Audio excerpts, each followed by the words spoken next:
Hey, yop, mes petits feux follets, j'espère que vous allez bien et je vous souhaite de très joyeuses fêtes de fin d'année et un joyeux Noël. Alors, j'ai quelqu'un à vous présenter, bien entendu, c'est un personnage assez atypique, j'ai envie de dire, et j'espère qu'il vous plaira puisque je lui ai promis de venir faire un petit tour avant, avant qu'il s'en aille où il doit s'en aller, n'est-ce pas? Ça y est, c'est à Oui, oui, moi? ça va être à ton tour. Donc, du coup, je vais le laisser se présenter, dire comment il s'appelle, etc., etc. Parce que qui dit vidéo de Noël dit featuring un petit peu spécial. Et donc, avant qu'on commence cette superbe petite vidéo creepypasta spéciale Noël, eh bien, je vais le laisser de ce pas se présenter. Est-ce que tu veux bien venir, s'il te plaît? Oui, oui. Voilà, ouais, c'est bien. Tu connais la chanson, tu parles à la... Tu parles près du micro parce que sinon on t'entend pas. T'es prêt? Oui. Alors, comment t'appelles-tu? Mais tu le sais comment je m'appelle. Oui, non, mais moi je sais comment tu t'appelles, mais eux, est-ce qu'ils le savent? Gaston. Gas pour les intimes. D'accord, ça me va. Ils le savent que t'es pas vraiment ventriloque Euh, et que tu tournes la vidéo à l'avance? Oui, alors ça, t'es pas censé le dire, mais oui, effectivement, il a pas tort. Mhm. Donc, écoute, on va pouvoir commencer la creepypasta. C'est des pâtes maléfiques? C'est genre des pâtes Alors, possédées? non, ça c'est une blague qui est vieille comme le monde et qui est complètement pourrie. Non, les creepypasta ne sont pas des pâtes sataniques ou je ne sais pas quoi. Creepy vient du terme creepy, comme on le connaît, hein, qui veut dire peur en anglais, et pasta vient du terme copy, paste, qui veut dire copier-coller. Voilà. Ce sont des histoires qu'on trouve sur Internet, principalement sur YouTube aussi, qui sont la plupart du temps fictives et qui peuvent mettre en scène tout un tas de situations effrayantes, angoissantes, voire même paranormales. Ok. Sinon, est-ce que je peux chanter? Chanter. Tu veux vraiment chanter? Oui. Alors tu vas attendre la fin de la vidéo. Moi je pensais juste que tu m'aiderais à faire les présentations et voilà. Donc on va pouvoir y aller de ce pas.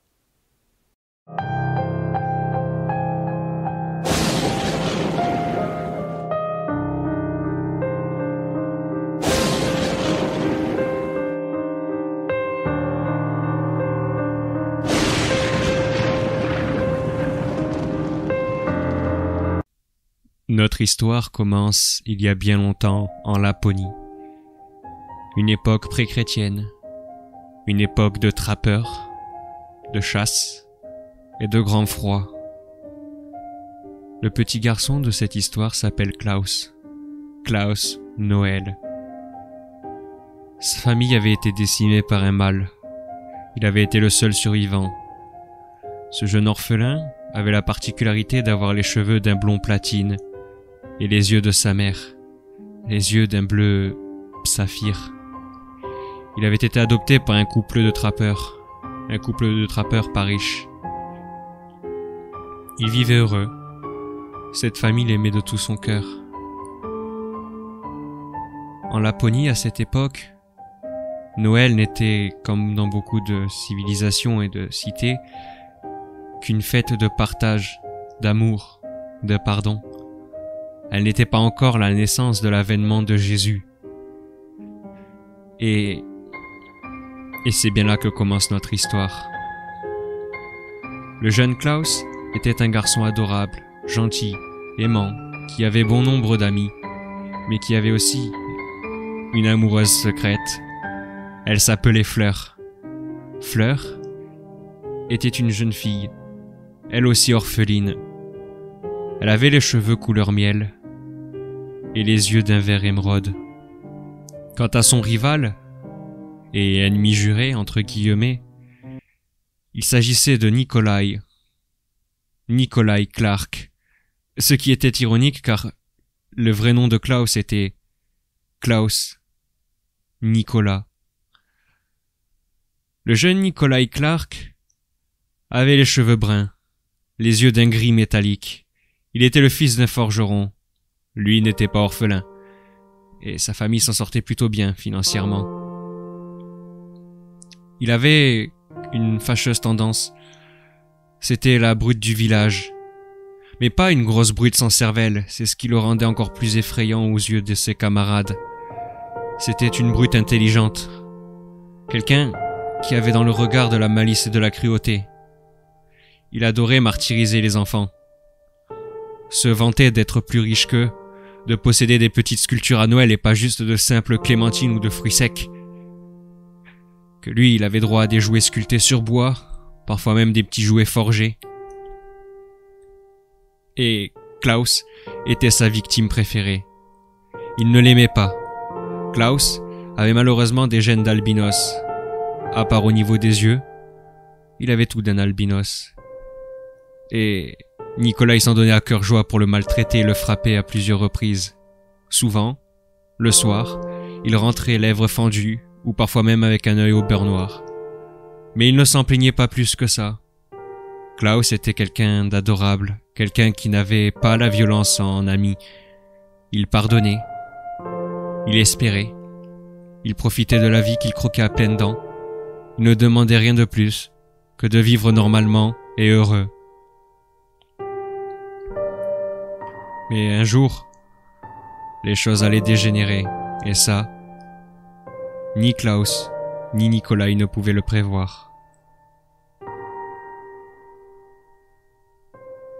Klaus s'était donné une mission.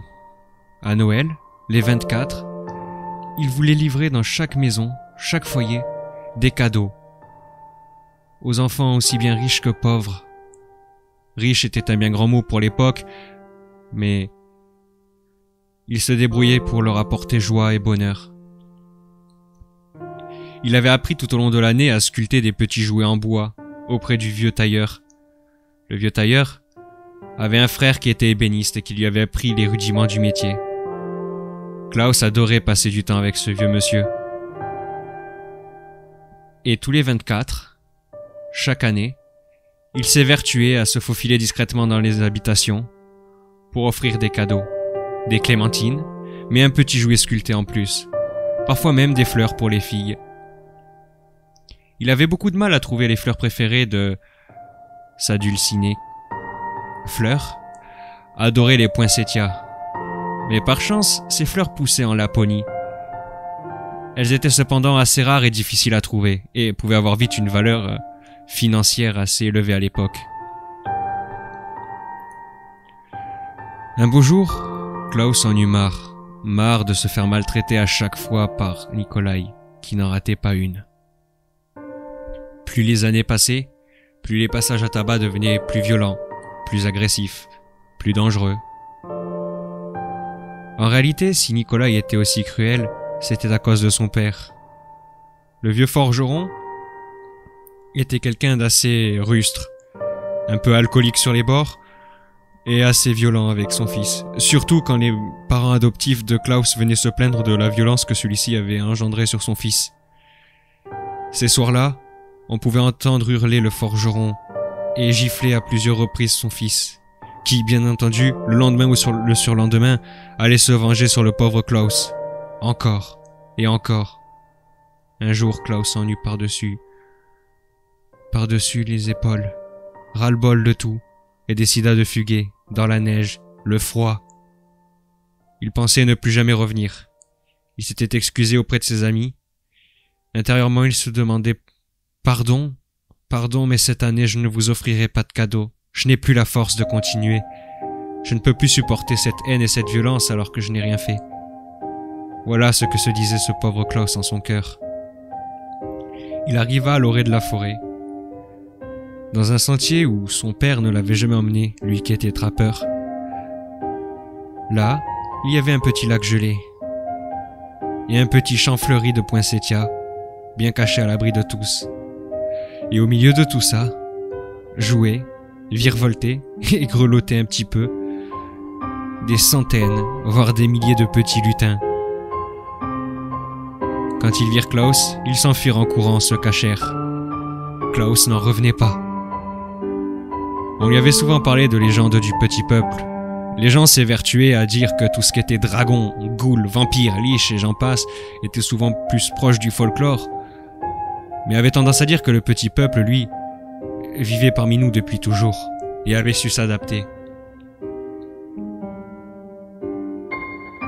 Il rentra donc, s'excusa auprès de sa mère adoptive de lui avoir fait tant de soucis et tant de craintes, lendemain matin, il alla voir le tailleur. Ce bon vieux monsieur avait toujours un surplus de vieux tissus qu'il n'avait jamais réussi à vendre, ou des tissus qu'il avait coupés et stockés dans un coin, étant donné que les habits avaient déjà été cousus, vendus. Ce qu'il faisait de ces tissus, il s'en servait d'allume-feu pour sa cheminée ou les laissait là stockés.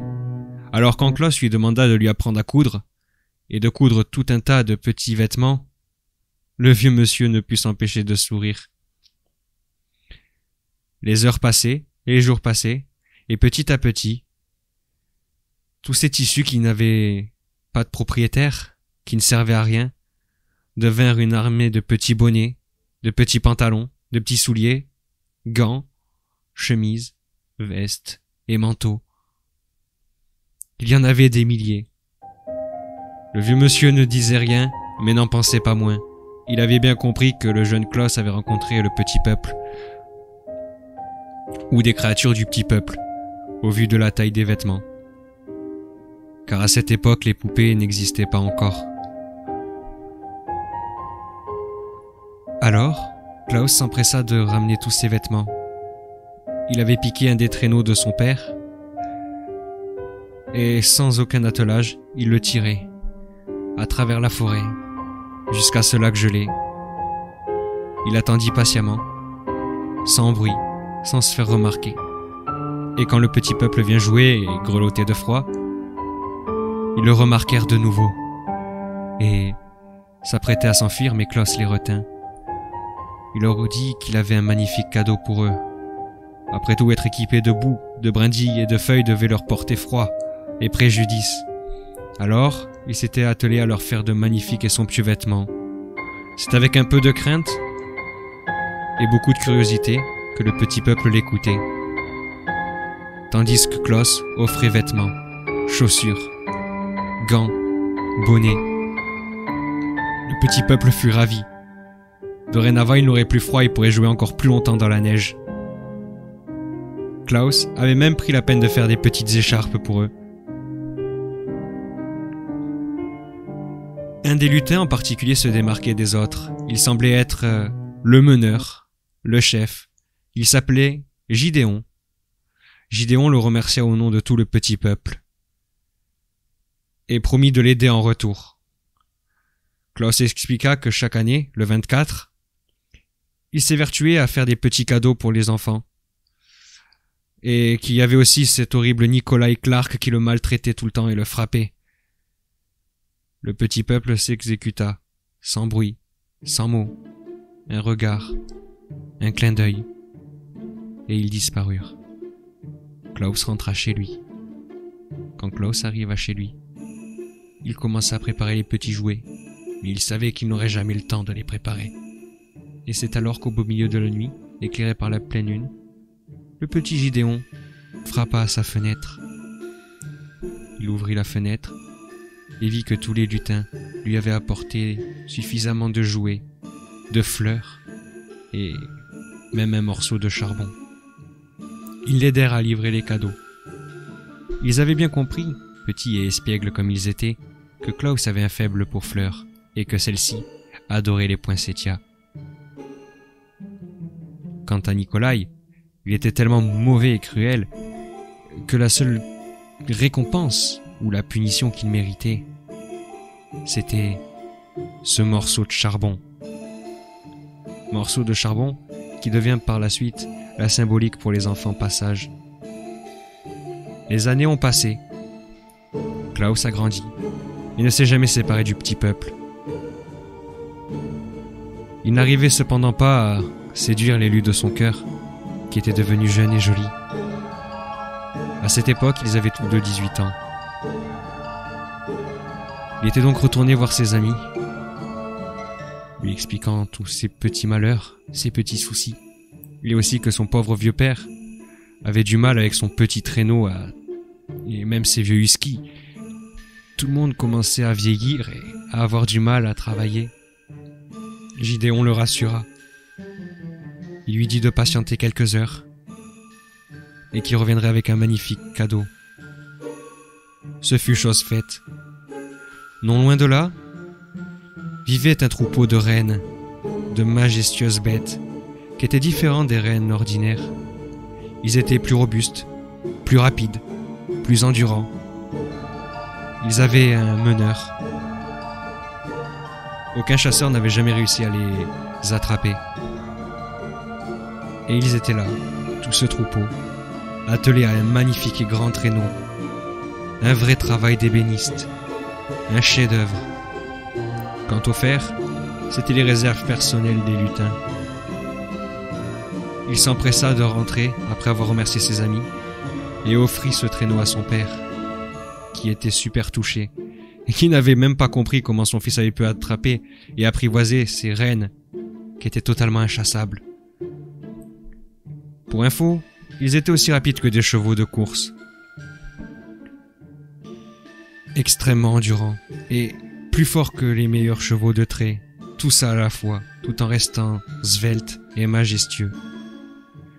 Il semblait avoir une docilité toute particulière pour Klaus, mais écoutait et obéissait au père, sans aucun souci. Un soir, à l'approche de Noël, le 24 décembre, Klaus avait pris son courage à deux mains et avait dit à Fleur de le rejoindre sur ce petit lac gelé. Il arriva, l'emmena en traîneau, et tous deux allèrent vers ce petit lac. Il voulait présenter ses amis à cette femme dont il était éperdument amoureux. Mais à peine arrivés, les choses ne se sont pas passées comme prévu, non. À la place, se tenait devant Nikolai, le regard plein de haine, car lui aussi était secrètement amoureux de Fleur. Mais elle ne l'aimait pas. Il était trop violent, trop cruel, trop imbu de lui-même malgré sa souffrance. Elle le considérait plus comme un ami qu'autre chose. Et elle avait un petit faible pour Klaus. Nikolai devint fou de rage. Mais il n'était pas seul. Gideon avait déjà parlé à Klaus du petit souci qu'il avait. Sa tribu de lutins était en guerre contre une tribu de Korrigans. Et pas les moins dangereux, non. Les bonnets rouges. Ceux qui tinrent leur bonnet du sang de leurs victimes. Les plus agressifs et les plus dangereux. Une armée de petits lutins, avec des cornes de chèvre, se tenant fièrement derrière Nikolai, qui brandissait une arme. Cette fois, ce n'était pas un bout de bâton ou un coup de poing. C'était une arme primitive, offerte par les Korrigans. Du silex, du bois, des ronces, tout ce qu'il fallait pour faire mal. Gideon surgit à ce moment-là pour protéger Klaus, les rennes et Fleur, avec toute la tribu, et entra en guerre contre les Korrigans. Ceux-ci avaient eu le temps de perforer et de blesser bon nombre de rennes. Et c'est Nikolai qui finit le travail. Il massacrait. Il avait un regard de psychopathe, un regard cruel empli de haine et aucune pitié. Il éventra, égorgea, réduit en bouillie le dernier renne qui se tenait fièrement pour protéger son maître. Il gifla violemment Fleur qui s'évanouit sur le coup. Et sortit de force Klaus qu'il commença à matraquer et maltraiter, lui brisant les jambes, les épaules, les bras. Puis, afin de ne pas le tuer, bien qu'il ait déjà mis quelques coups sur le crâne et que le crâne était fendu, ouvert et qu'un œil pendait, il sortit un couteau, un poignard de la forge de son père, un poignard qui avait été aiguisé, affûté, exprès pour l'occasion. Et il perfora Klaus encore et encore, le laissant agonisant, avant de partir, en ricanant. Tous les lutins étaient décimés ou presque. Personne n'avait survécu à cette attaque. Personne, à part la pauvre petite Fleur, qui était en pleurs, terrorisée. À cette époque, dans le ciel, il n'y avait pas une, mais 2 étoiles du berger. La blanche et argentée, celle que l'on connaît tous, et sa sœur jumelle, qui était de couleur dorée.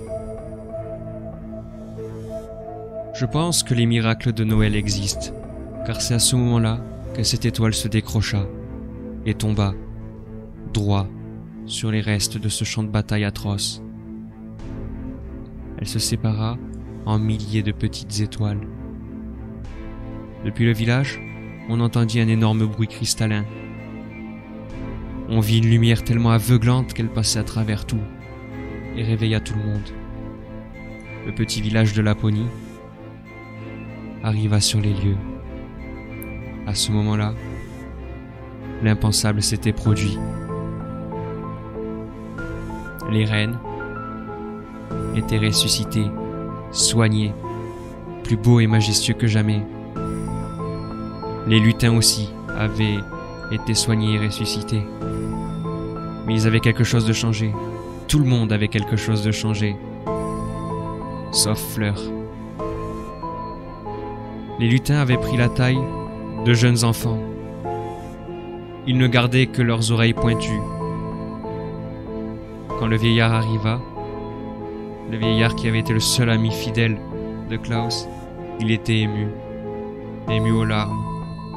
Quand il avait compris le carnage qui s'était passé, il s'effondra en pleurs à genoux, demandant pardon au jeune garçon de ne pas avoir pu le protéger. Pareil pour son père trappeur qui était malade. Klaus, quant à lui, s'est relevé. Il était plus beau, plus vigoureux que jamais. Ses yeux étaient plus bleu saphir qu'ils ne l'avaient jamais été. Il s'est relevé souriant, à rassurer tout le monde. Ses amis, les lutins, lui offrirent une sacoche, une hotte magique et sans fond. Ils se cachèrent tous à l'intérieur et il chargea ça sur son traîneau. À ce moment-là revenaient Nikolai et sa horde de korrigans. Il restait une chose à faire à Klaus, qu'une seule. Après s'être installé sur son traîneau, il pointa Nikolai et les korrigans du doigt, en disant qu'ils étaient mauvais, qu'ils ne seraient jamais des bonnes personnes et des bons êtres, et qu'ils seraient punis pour ça. C'est alors que les étoiles qui étaient dorées, parmi celles qui n'étaient pas encore tombées, devinrent rouge sang, traversèrent les korrigans et Nikolai. Les korrigans grossirent et prirent la taille d'enfants, un peu comme les lutins.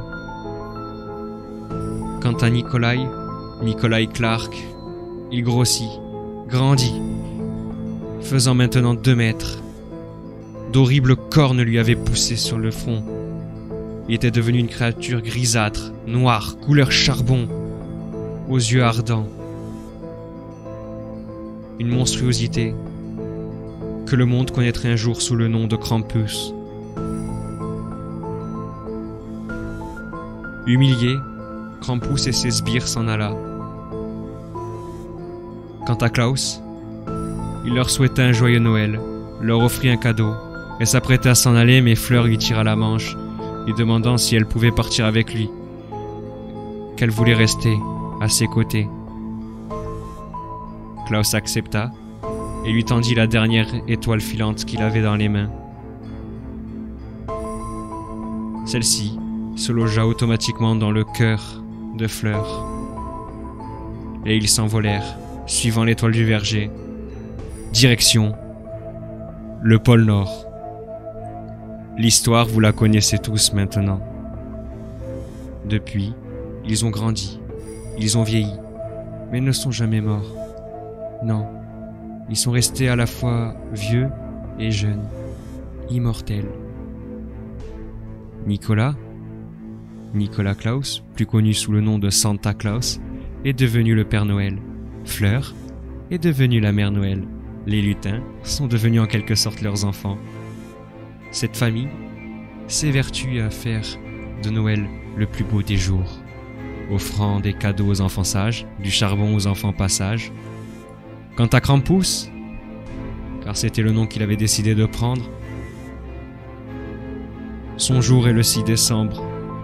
On ne sait pas vraiment si c'est un démon, un croque-mitaine, une entité, un monstre. Il est peut-être tout ça à la fois.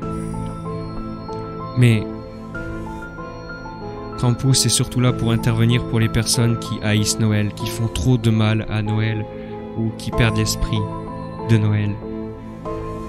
C'est à ce moment-là que lui intervient. Et croyez-moi, vous ne voulez pas qu'il intervienne. Il ne peut y avoir de lumière sans ténèbres, de chaos sans équilibre. Car, aussi scintillante et intense soit la lumière, plus grande et sombre sera son ombre.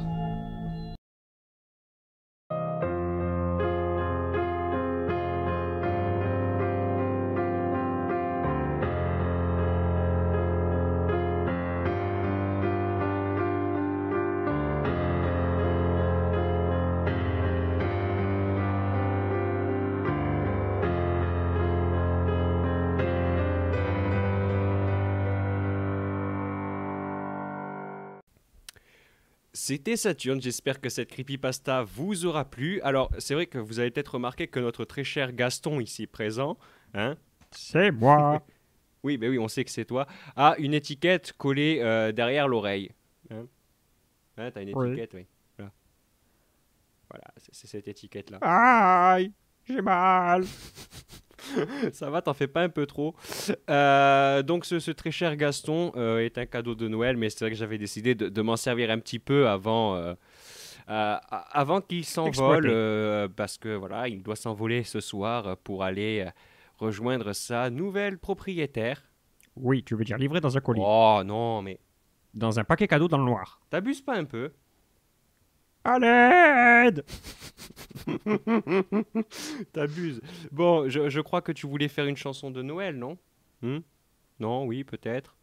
Oui, c'est vrai. Ah, et qu'est-ce que tu vas nous chanter? Royaume bonhomme hiver, reprise. Au royaume du bonhomme d'hiver, ok. Mais une composition Ah, personnelle. une de tes compositions personnelles, d'accord. Bah écoute, oui, avec grand plaisir. Bah, j'ai hâte d'écouter ça. Et, et voilà, on a hâte d'écouter ça. C'est quand tu veux.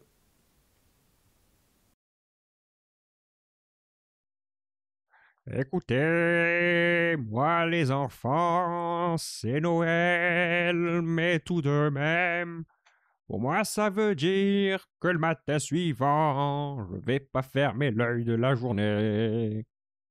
Au royaume des chauves-souris d'hiver, sous la neige au petit matin, vous en faites un de ces tatouins. J'essaye de dormir, j'ai passé une dure nuit au royaume des chauves-souris d'hiver. Vous voilà tout souriant, vos moufles, vos écharpes, et avec vos bonnets à pompons. Vous semblez me regarder, me dire ceci, pédu, pédum.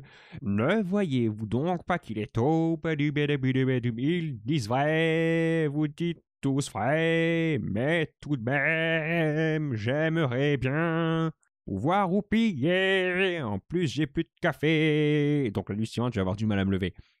Au royaume des chauves-souris d'hiver. Écoutez, moi les bambins, vos boules de neige dans ma face, y a mieux comme idée, en plus je vous ai rien fait, au royaume des chauves-souris d'hiver. C'est vrai quoi, la nuit je vous empêche pas de dormir, non? Bon ben voilà, faites pareil le jour. Sous la neige, vous ce matin, vos batailles de boules de neige, vos bonhommes de neige, vos luges toutes pimpées, vos chansons qui cassent les oreilles, au royaume des chauves-souris d'hiver. Voilà une vérité qui est bien sûr inéluctable. Moi hier soir j'ai fait toute la nuit une belle bringue, en plus je me suis trompé. C'est vrai, j'ai bu du déca, alors je vous dis pas la nuit que j'ai passée. Alors s'il vous plaît, ce matin, juste une fois dans votre vie, arrêtez de foutre le bordel et laissez-moi dormir au royaume des chauves-souris d'hiver. Au royaume des chauves-souris d'hiver. Au au royaume des chauves-souris d'hiver.